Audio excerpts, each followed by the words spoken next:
कर हड़ताल पर हैं और इससे कहीं ना कहीं सरकार भी परेशान दिखाई दे रही है। लेकिन समाधान कैसे निकलेगा, यह बड़ा सवाल बना हुआ है।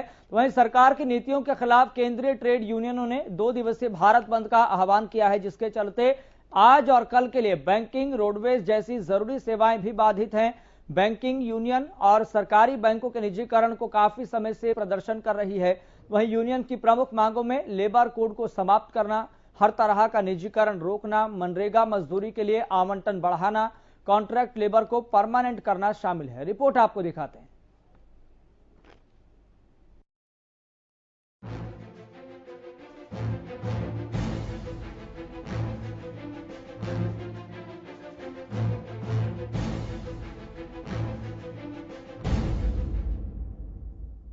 बस अड्डा हुआ सुनसान, बैंक पर लगा ताला, सड़कों पर आए कर्मचारी, ट्रेड यूनियन का हल्ला बोल। केंद्रीय ट्रेड यूनियन ने आज और कल भारत बंद का ऐलान किया है। भारत बंद का आह्वान केंद्र सरकार की उन नीतियों के विरोध में किया गया है जिनका असर कर्मचारी, किसान और आम लोगों पर पड़ रहा है। इस बंद को अखिल भारतीय बैंक कर्मचारी संघ ने अपना समर्थन देने की घोषणा भी की है। देखिए किन किन संगठनों ने भारत बंद के आह्वान का समर्थन किया है। किस यूनियन का बंद को समर्थन? INTUC, AITUC, HMS, C2, AIUTUC, TUCC, सेवा, AICCTU, LPF, UTUC। ट्रेड यूनियनों का कहना है कि हाल ही में हुए राज्य चुनावों के परिणामों से उत्साहित होकर केंद्र की बीजेपी सरकार ने नौकरीशुदा लोगों के हितों के खिलाफ फैसले लेना शुरू कर दिए हैं, जिसमें EPF ब्याज दर को 8.5% से घटाकर 8.1% कर दिया गया है। पेट्रोल, डीजल, LPG, मिट्टी का तेल, CNG के दामों में अचानक इजाफा कर दिया गया है। हड़ताल के जरिए कर्मचारी वर्ग सरकार से किन मांगों को पूरा कराना चाहते हैं? ट्रेड यूनियन की मांग,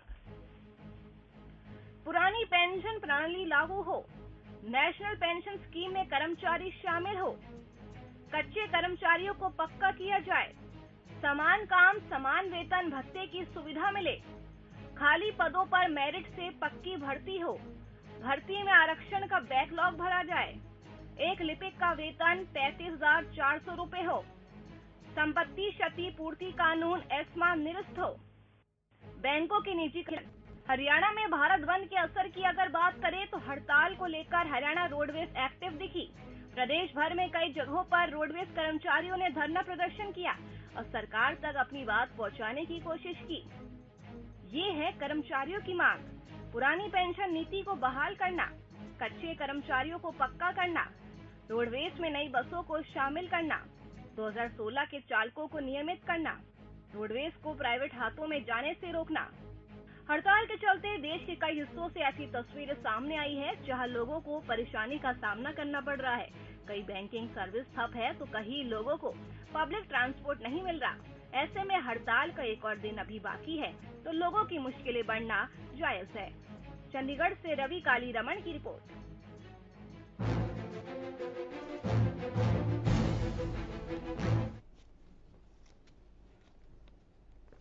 तो कई सारे क्षेत्र की सेवाएं एक तरह से ठप पड़ती हुई दिखाई दे रही है, चाहे बात बैंकिंग सेवा की हो, चाहे बात रोडवेज कर्मचारियों की बस चलाने की सेवाएं प्रभावित हैं और कई सारी संगठन एक मिलकर केंद्र सरकार की नीति के खिलाफ सड़कों पर लामबंद होती हुई दिखाई दे रही है, जिसका असर पूरे भारत में देखने को मिल रहा है। और भारत के अलग अलग राज्यों से, अलग अलग जिलों से और अलग अलग क्षेत्रों से इसी तरह की व्यवस्थाएं प्रभावित होने से संबंधित तस्वीरें लगातार सामने आ रही है। फिलहाल आपको बता दें कि हमारे संवाददाता भी ग्राउंड जीरो पर मौजूद हैं। तो आपको बता दें, रतिया से हमारे संवाददाता अशोक ग्रोवर हमारे साथ जुड़ गए हैं और हमारे साथ पिहोवा से हमारे संवाददाता गगन सिंह हैं। अशोक, सबसे पहले आपके पास आना चाहेंगे, फिलहाल ग्राउंड जीरो से क्या रिपोर्ट मिल पा रही है? व्यवस्थाएं क्या सुचारू रूप से चल रही है या फिर प्रभावित हैं तो कितनी? देखिए, जैसे मैं आपको बता दूं कि राष्ट्रव्यापी जो हड़ताल है उसका बहुत बड़ा असर देखने को मिल रहा है। रतिया में सभी जो सरकारी कर्मचारी हैं दफ्तरों से आज छुट्टी पर हैं और हड़ताल पर हैं और शहर में बहुत बड़ा प्रदर्शन किया जा रहा है। कर्मचारी जिसमें अन्य संगठन शामिल हैं, भले वो मजदूर नेता हो, किसान नेता हो, सभी जो आज का आंदोलन है इसमें शामिल है। मेरे साथ मौजूद भी हैं, उनसे मैं बातचीत करता हूं, वो बताएंगे कि आज इस हड़ताल का मुख्य कारण क्या है। हाँ, पहले ये बताएं, क्या नाम क्या आपका? पीछे राजेंद्र प्रसाद, राज्य कोषाध्यक्ष सर्व कर्मचारी संघ हरियाणा। हाँ, ये जो आज आपका असर देखने को मिल रहा है काफी बड़ा, क्या क्या मुख्य मांगे हैं आपके? पूरे हिंदुस्तान के जो कर्मचारी है, किसान है, मजदूर है, वो सरकार की जो महकमे बेच रही है सरकार, मुद्रीकरण पाइपलाइन योजना जो हमारी वित्त मंत्री है पूरी केंद्र सरकार की सीतारमन, उन्होंने बजट में घोषणा करी थी भी सरकारी महकमों को हम रखेंगे नहीं, बेचेंगे। और सरकार पहले पैसे लेके विभागों को बेचती थी, अब बीजेपी की सरकार ने 99 साल के पटों पे विभागों को बेचना शुरू किया है। तो पूरे हिंदुस्तान की ट्रेड यूनियन इसका विरोध कर रही है भी किसी भी सरकारी संपत्ति को ना बेचा जाए और सरकारी महकमों का जनता के हित के लिए होने चाहिए महकमा, पूंजीपतियों के लिए लाभ के लिए महकमों को नहीं होना चाहिए। तो आज की ये हड़ताल मांग करती है पूरे हिंदुस्तान के जितने महकमे हैं उनको सरकारी अदारों में रखा जाए, पूंजीपतियों के हवाले ना किया जाए। और आप बताएं, ये जो आज आपकी हड़ताल है कितनी कामयाब है इसको लेकर? देखो, ये पूरे देश के चैनल बता रहे हैं कि करोड़ों करोड़ लोग सड़कों पर हैं, क्योंकि लोगों की जो तकलीफ है मोदी सरकार की नीतियों के कारण और ज्यादा बढ़ी है। लगातार महंगाई बढ़ रही है, बेरोजगारी बढ़ रही है, और जो आजादी के बाद जो हमारे संविधान में जो हमारी सार्वजनिक संपत्तियां थी, जो लोग उसका प्रयोग करते थे, आज उसको खुले सरेआम बड़ी कंपनियों को, बड़े पूंजीपतियों को बेचा जा रहा है सस्ते दामों पर, और आम जनता की लूट की जा रही है। इसके विरोध में 28 और 29 तारीख को पूरा देश आप देख रहे हो, लोग सड़कों पे उतरे हुए हैं। और ये हड़ताल, आप मजदूर नेता है, कितना आज सभी कामकाज छोड़कर बैठे हैं? आज सारे जितने भी CI2 से संबंधित यूनियन है वो इस हड़ताल में शामिल हैं और पूरे देश के अंदर हड़ताल करके अपने अपने काम धंधे बंद करके सरकार के खिलाफ ये आगे उठे हैं और अपना काम धंधा छोड़ के इस हड़ताल के अंदर शामिल हुए हैं। जितने भी संगठन है CI2 से संबंधित वो सभी इस आंदोलन के अंदर शामिल हैं और इसको पूरा कामयाब होंगे और सरकार को ये निजीकरण नहीं करने देंगे। आप बताएं, आप जिस तरह किसान नेता है, कितने के लोग आज इस हड़ताल में शामिल हुए? तमाम जथेबंदी जो किसान का संयुक्त किसान मोर्चा है पूरे भारत का, वो व्यापारियों सब जो संगठन है आज कर्मचारियों के साथ खड़े हैं। जो सरकार की पॉलिसी है, इन्होंने पिछले दिन एक कानून लेकर आए, कल परसों भी सरकारी भूमि को बेचा जाएगा। लगातार जो सरकारी संस्थाएं हैं तमाम संस्थाओं को बेच रहे हैं। पिछले साल जो आंदोलन चला 1.5 साल, वहां उसमें एक खेती को बेचना चाहते थे, कारपोरेटों के हवाले करना चाहते थे। हमारी जथेबंदी भारतीय किसान यूनियन एकता उग्राहा मुलाजिमों के साथ है। जब भी ये कॉल देंगे उनके साथ आएंगे। भारत को बिकने नहीं देंगे। जो मोदी की नीति है, विदेश को बेचने की जो नीति है, देश को बिकने नहीं देंगे, झुकने नहीं देंगे। अभी जैसा आपने सुना कि जो भिन्न भिन्न संगठन है उनकी एक ही बात है कि सरकारी संपत्ति किसी भी सूरत में नहीं बिकने दी जाएगी और इसका निजीकरण किसी भी सूरत में नहीं करने दिया जाएगा। आज रतिया के ये जो मेन बाजार में हजारों की संख्या में प्रदर्शनकारी मौजूद हैं और काफी रोष देखने को मिल रहा है इनमें। जी ठीक है अशोक, मैं आपके पास लौटूंगा। हमारे संवाददाता गगन सेंगर भी पेहोवा से जुड़े हुए हैं। गगन सेंगर, ग्राउंड जीरो से क्या रिपोर्ट मिल पा रही है? जिस तरह से पूरे देश के अंदर जिस तरह से हड़ताल हो रही है और उसका साथ साथ देखिए असर यहाँ पे ओवर के अंदर भी देखने को मिल रहा है। अपने कैमरामैन को बोलना चाहूंगा दिखाया किस तरह से यहाँ पर नारेबाजी भी की जा रही है और जो है जो प्राइवेटेशन को लेकर जो है पूर्ण रूप से जो इनका विरोध प्रदर्शन कर रहे हैं, अपनी मांगों को लेकर बैठे हैं 2 दिन से हड़ताल को लेकर। देखिए हमारे साथ जो यूनियन के यहाँ के कर्मचारी है उनसे मैं जानना चाहूंगा कि आज जो हड़ताल की जा रही है तो वो किस उद्देश्य से की जा रही है और क्या कहेंगे। जी क्या नाम है जी आपका? सर मैं बलदेव सिंह मामू माजरा। तो आज जिस तरह से हड़ताल की गई है 2 दिन की, तो क्या कहेंगे उसको लेकर? हमारी जो साझा मोर्चा के आह्वान पर 2 दिन राष्ट्रीय स्तर की हड़ताल है। ये पूरे जोर शोर से और पूर्ण रूप से पेवा में आज हमारा चक्का जाम है। लगभग सभी कर्मचारी हड़ताल पे बैठे हुए हैं और इसमें जो हमारे मेन मुद्दा है, सबसे पहले तो राष्ट्र स्तर पे जो लगातार मांग उठ रही है वो है पुरानी पेंशन स्कीम की, क्योंकि कुछ राज्यों ने पुरानी पेंशन स्कीम लागू कर दी और NPS को निकाल दिया, लेकिन अभी तक खट्टर सरकार ने ऐसा नहीं किया। हम इसी हड़ताल के या इस मंच के माध्यम से एक बार फिर हरियाणा सरकार को चेतावनी देना चाहते हैं कि दूसरे राज्यों की भांति जो हमारी पुरानी पेंशन स्कीम है उसको बहाल किया जाए। कई बार मुख्यमंत्री, CM या इनके प्रवक्ता ये कह देते हैं कि जो एनपीएस है, नई पेंशन स्कीम है, वो बहुत बढ़िया है। यदि वो बहुत बढ़िया है तो अपने विधायकों और एमपी पर क्यों नहीं लागू की जा सकती। और दूसरे नंबर पे जो निजीकरण के खिलाफ है, आज जब से देश और प्रदेश में ये बीजेपी की सरकार आई है, इन्होंने कोई भी ऐसा महकमा, एक मतलब के चौथे स्तर के कर्मचारी से लेकर हवाई अड्डे तक, रेलवे तक, बंदरगाह तक, कोई ऐसा स्थान नहीं छोड़ा कि जिसको निजी हाथों में ना किया हो। ये लोक सेवा के विभाग है, ये हमारे आर्थिक आधारभूत ढांचे हैं, इनको बेचने का काम इस सरकार ने किया है। हम दोबारा इस सरकार को चेताना चाहते हैं कि ये मूलभूत सुविधाएं लोगों को प्रदान करने वाले, जिसमें परिवहन भी की जरूरत है, ये लोगों से ना छीनी जाए, क्योंकि ये नो प्रॉफिट नो लॉस का महकमा है। इसी के अनुसार जो लोगों को पिछली विरासत में मिली हुई चीजें हैं, बीजेपी की सरकार इनको छीनने का लगातार काम कर रही है। जिस तरह से आपका जो आंदोलन है ये 2 दिन का है, तो क्या ये आगे भी जाएगा जी? ये ऐसा है जी, ये जो निर्णय है वो साझा मोर्चा का है। हमने तो उनके आह्वान पर 2 दिन किया है। यदि वो अनिश्चितकालीन के लिए कहेंगे तो हम अनिश्चितकालीन के पे भी जाएंगे। ये उनका निर्णय है, जब जो ऊपर से आदेश आएगा उसी को हम सभी साथी मानेंगे। जी बिल्कुल, देखिए यश, जिस तरह से कि जो कर्मचारी है वो अपनी मांगों को लेकर बैठे हुए हैं और कह रहे हैं कि जब तक अपनी मांगे नहीं पूरी हो जाएगी तब तक ये आंदोलन जारी रहेगा। जी गगन, आप ग्राउंड जीरो पर मौजूद हैं, देख रहे हैं किस तरीके से व्यवस्थाएं प्रभावित हो रही हैं, लोगों को भी परेशानियों का सामना करना पड़ रहा है। लेकिन अगर बात करें यहाँ पर यूनियन के नेताओं ने क्या सरकार से बातचीत के लिए कोई प्रस्ताव रखा है, या फिर बातचीत तो होगी या नहीं होगी, ऐसी कोई जानकारी मिल पा रही है क्या?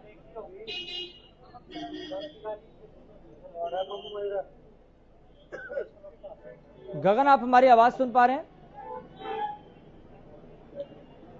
जी यश बोलिए जी। गगन, सवाल यहाँ पर यह है, जो यहाँ पर कर्मचारी बैठे हुए हैं, आप उनसे सवाल पूछिए कि जो यूनियन के नेता हैं क्या सरकार के सामने प्रस्ताव रखेंगे बातचीत के लिए अपनी मांगों को लेकर, और क्या इससे पहले बातचीत के लिए कोई प्रस्ताव रखा है, सरकार की तरफ से कोई प्रस्ताव आया है?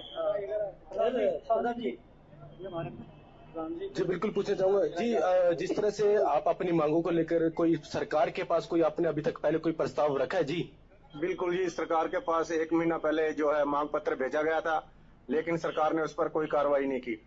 हमारी मांग, जैसे प्रधान जी ने बताया था, सबसे अहम मांग है हमारी ओल्ड पेंशन और निजीकरण।